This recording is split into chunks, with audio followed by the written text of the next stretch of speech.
SBA kanë zbuluar një komplot për vrasjen e disidentëve rus në Europë. Sipas dokumenteve gjyqësore amerikane, hetuesit arritën të zbulojnë planin fal pakujdesisë së personave të përfshirë. Vrasësi me pagesë komunikonte me oficerin e tij drejtues në një mënyrë që u mundsoi autoriteteve amerikane të lexonin mesazhet. Por policia kombëtare e Kolumbisë njoftoi më 25 shkurt arrestimin e një shtetasi rus në lidhje me dyshime për akte terroriste. Ngjarja nuk tërhoqi vëmendje të madhe ndërkombëtare. Fotografitë tregonin një burr trupmadh me xhaketë blu të çelët e pa flok i rrethuar nga policë kolumbian. Megjithatë, dokumentet gjyqësore të publikuara më pas në SBA tregojnë se autoritetet kishin realizuar një arrestim të rëndësishëm. Investigimet e revistës ruse The Insider sugjerojnë madje se është zbuluar një sasi e tërë e shërbimit sekret rus për shkak të pakujdesisë së pjesëtarëve të saj. Në sfond qëndron ndjekja shumë vjeçare që Rusia u bën disidentëve nga Republika Autonome e Çeçenisë në Kaukazin Verior, që nga shtypja e lëvizjes për pavarësi atje agentët rus dhe çeçen ndjekin separatistët e arratisur edhe në mërgim. Her pas here ndodhin atentate vrasje në Europën perëndimore. Një nga rastet më të njohura ishte vrasja me armëzjarje Selim Khan Kangoshvillit në parkun Kleiner Tiergarten në Berlin në vitin 2019. Burgosja e autorit Vadim Krasikov, një vrasës i shërbimit sekret rus FSB, përkeqësoi për një kohë të gjatë marrëdhëniet mes Moskës dhe Berlinit, derisa Kremlini e liroi agentin në gusht 2024 nëpërmjet një shkëmbimi të burgosurve, sipas hetimeve amerikane. Ndërkohë që kjo çështje ishte ende në zhvillim, Moska po përgatiste plane për atentate të reja në Europë. Në vitin 2024, shërbimi sekret rus rekrutoi një vrasës me pagesë që fliste serbisht, Darko Durovic, për të eliminuar 2 disident nga një republikë ruse. Sipas përshkrimit bëhet pothuajse me siguri fjalë për Çeçenin. Në shënjestër mund të kenë qenë familjar të liderit separatist Ahmet Zakajev, i cili besohet se ndodhet në Britaninë e Madhe. Durovic u takua 2 herë në Moskë me oficerin e tij drejtues rus Denis Salimov, 42 vjeç, i njëjti person që tani ndodhet në Kolumbi dhe pret ekstradimin në SBA.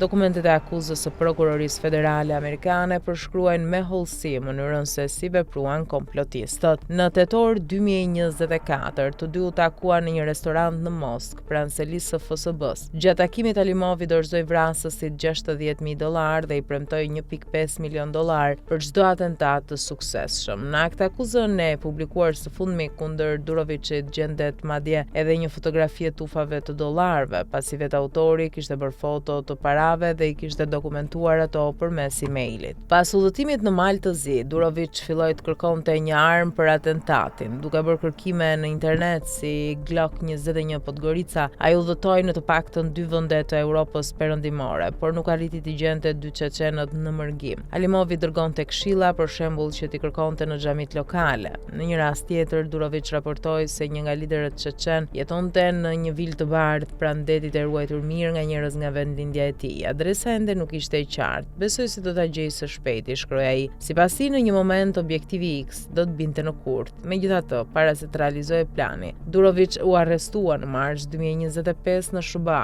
Kjo ngriti pyetjen se si hetuesit kishin marrë informacion kaq të detajuar për komplotin e vrasjes. Akta akuza je përgjigjen. Gjatë marrjes në pyetje në SBA, me gjatë hyrjes ose daljes nga vendi, Durovic kishte fshehur vizitat e tij në Rusi. Ai nuk e kishte kuptuar se FBI kishte akses në të dhënat e fluturimeve dhe dinte që ai kishte udhëtuar drejt Moskës. Këto deklarata të rreme bën që FBI të fillonte ta hetonte më nga afër. Kur ekziston dyshim i arsyeshëm, hetuesit mund të analizojnë edhe gjurmët në internet dhe të kenë akses në databazat e kompanive teknologjike amerikane. Hetimin e ndihmoi fakti që Durovic jo vetëm kërkonte në Google armë dhe emra çeçenësh, por edhe përdorte internetin edhe për të kapërcyer pengesën gjuhësore. Ai fliste vetëm serbisht, ndërsa urdhërdhënësi i tij në Moskë vetëm rusisht. Për këtë arsye, ai përkthente mesazhet për Alimovin në rusisht përmes një programi amerikan përkthimi si Google Translate, ndërsa përgjigjet i përkthente në serbisht. Fakti që të dy komunikonin përmes një platforme të koduar nuk i shpëtoi nga zbulimi. Autoritetet amerikane mund të lexonin mesazhet përmes programit të përkthimit që përdorte Durovic. Akta akuzat citon gjerësisht nga këmbimi i mesazheve.